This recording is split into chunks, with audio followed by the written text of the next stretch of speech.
Muy buenas tardes, bienvenidos a El Mundo Ahora de France 24. Yo soy Elena Lozano y todo lo que verá a continuación es noticia. Iniciamos. La Organización de las Naciones Unidas declara oficialmente situación de hambruna en la Franja de Gaza. Según el Sistema de Clasificación Integrada de Seguridad Alimentaria, respaldada por la ONU, tras 22 meses de conflicto, más de 500,000 de personas enfrentan esa situación. Aunque Israel mantiene el bloqueo parcial de ayuda humanitaria, califica de mentira descarada los señalamientos.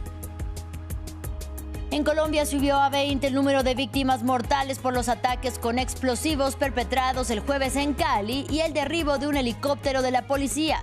El presidente de Colombia, Gustavo Petro, condenó el hecho y lo atribuyó a las disidencias de la antigua guerrilla de las FARC. El gobierno de Javier Milei en Argentina se ve envuelto en un escándalo de presuntas coimas relacionadas con compras de medicamentos. Desde la Casa Rosada ordenaron la intervención de la Agencia de Discapacidad tras la filtración de audios que involucran a altos funcionarios del gobierno, incluso a la hermana del presidente, Karina Milei.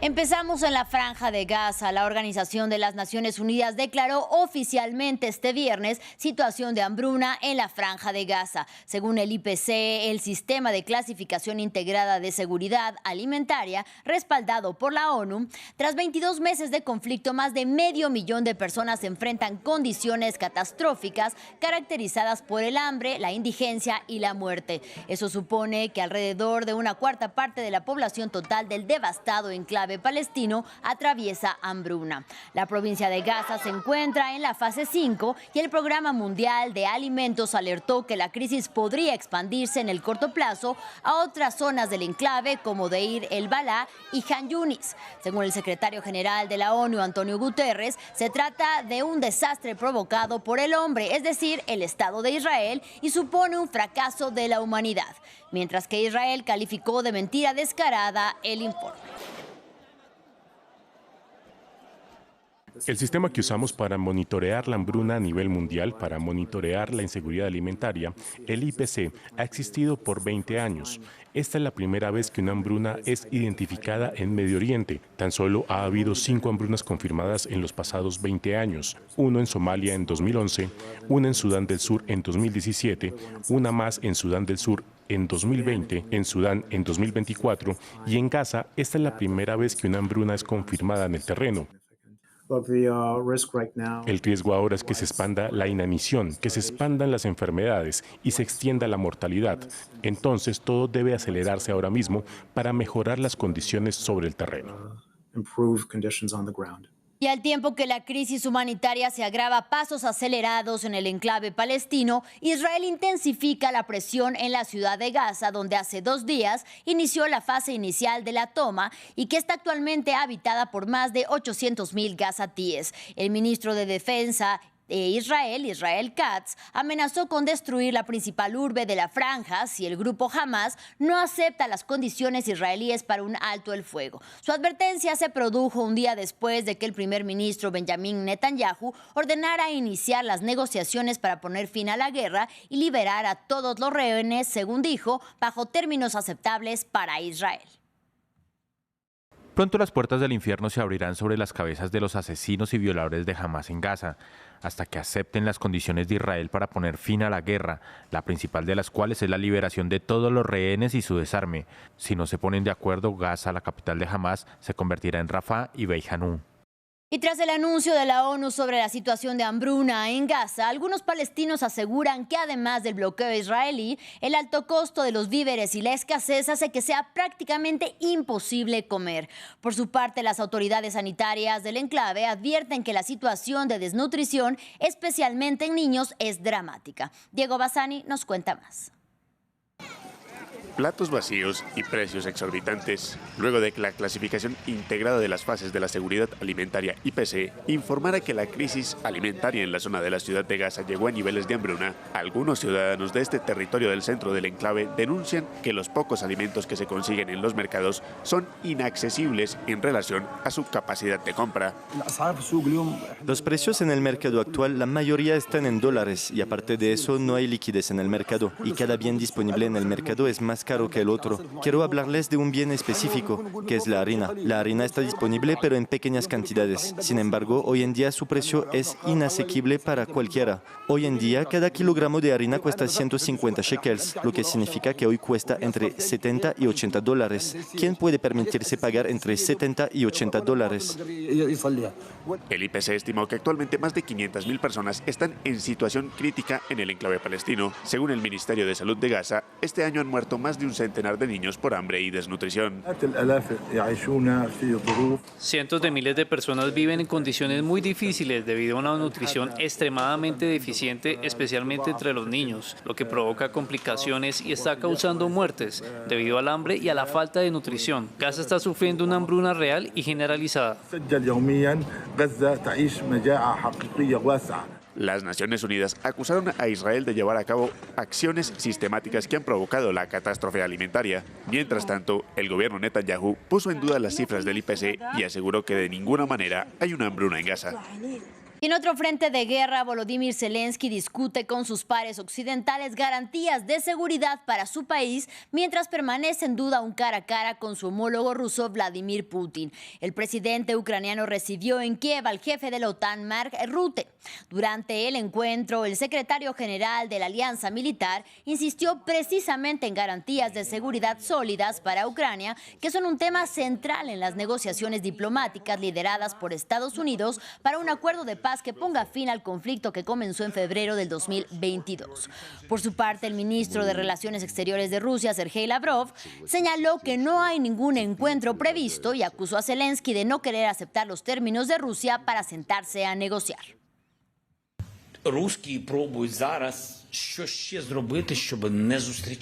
Los rusos intentarán hacer algo más ahora para evitar una reunión. El problema no es solo la reunión, el problema es que no quieren terminar la guerra. Una reunión bilateral es uno de los componentes para terminar la guerra.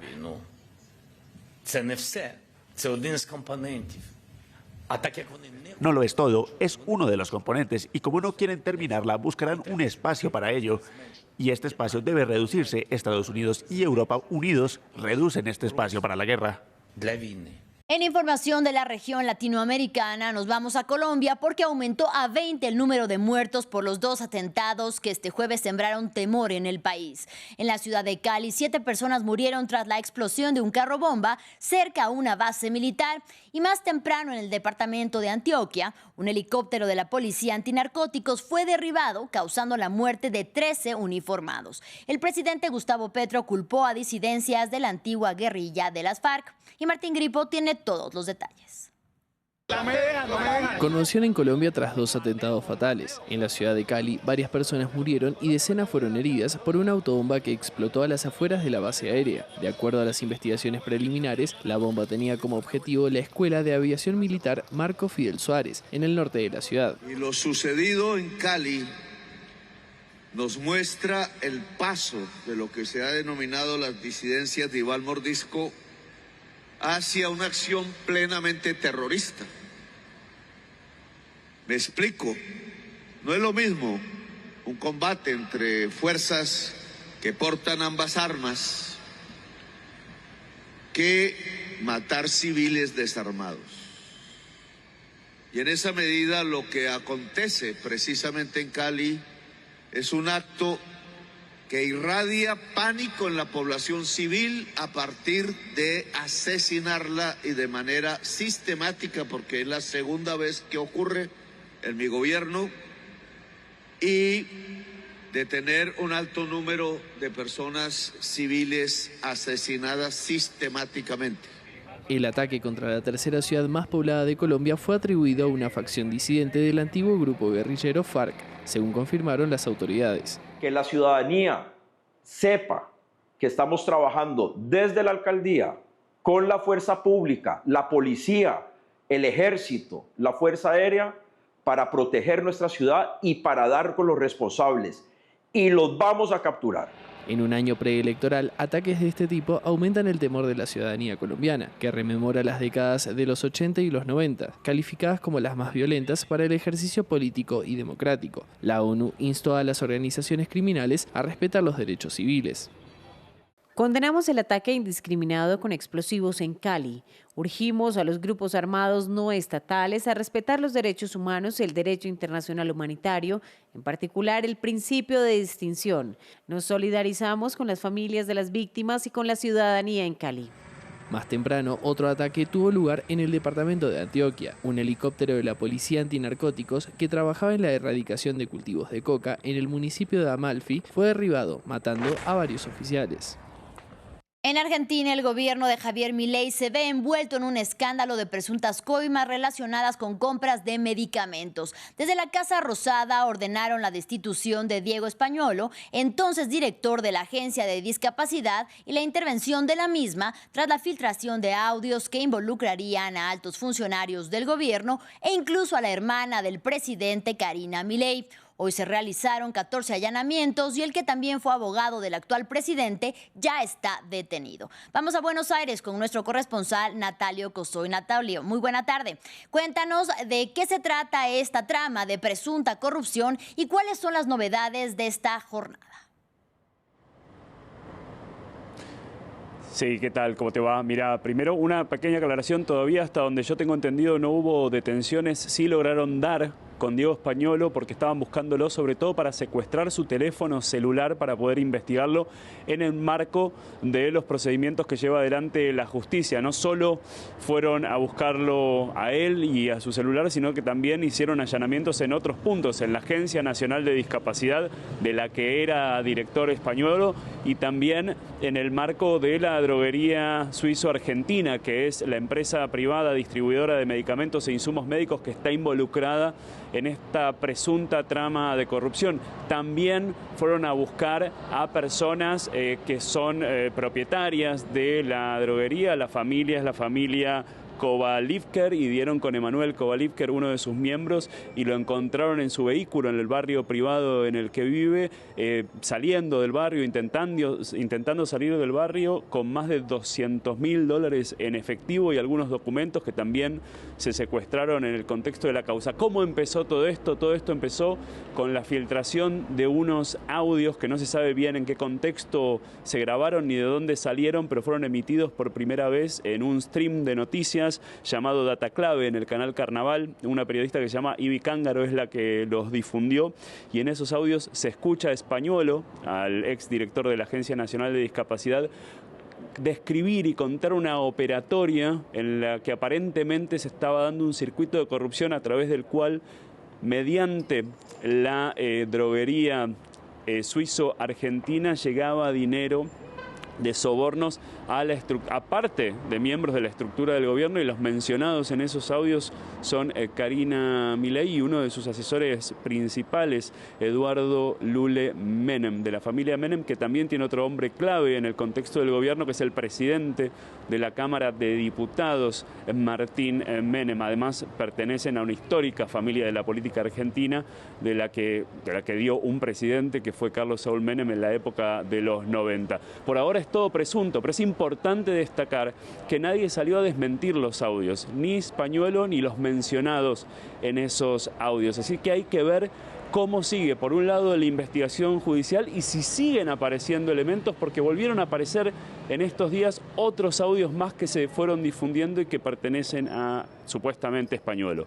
Y como bien nos informas, hay altos funcionarios del gobierno mencionados en estos audios. ¿Cómo afecta esto a Javier Milei, pero también a su círculo más cercano? Bueno, es la gente más cercana a Milei, es como la persona clave y fundamental en la estructura que armó Javier Milei siempre dijo que era inamovible y que él descansaba 100% sobre ella, le dice el jefe, en algún punto dice que las órdenes las da ella en la estructura que armaron de hermanos en el poder. Lo cierto es que todavía es todo presunto y hay que ver qué termina de definir la justicia. Como te decía, nadie desmintió nada y bueno, es un golpe duro porque es un gobierno que llegó diciendo que iba a ir contra la corrupción y desarmar todos los ámbitos donde supuestamente existían espacios donde la corrupción florecía, donde se financiaba la política a través de la corrupción, y si esto se llega a confirmar con el tiempo será un golpe durísimo. Como bien dice su hermana, nada más cercano que yo, pero también su ex abogado español. Muchísimas gracias, Natalia Ocosoy, como siempre, por el informe desde Buenos Aires. Y gracias a ustedes por su compañía. Hasta la próxima.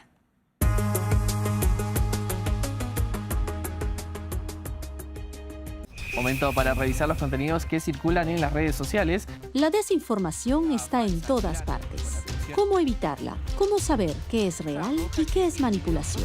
Cada semana, en Desinformando, desmontamos las noticias falsas y le damos las herramientas para no caer en ellas y estar bien informado. Acompáñame cada semana en Desinformando por France 24 y France24.com.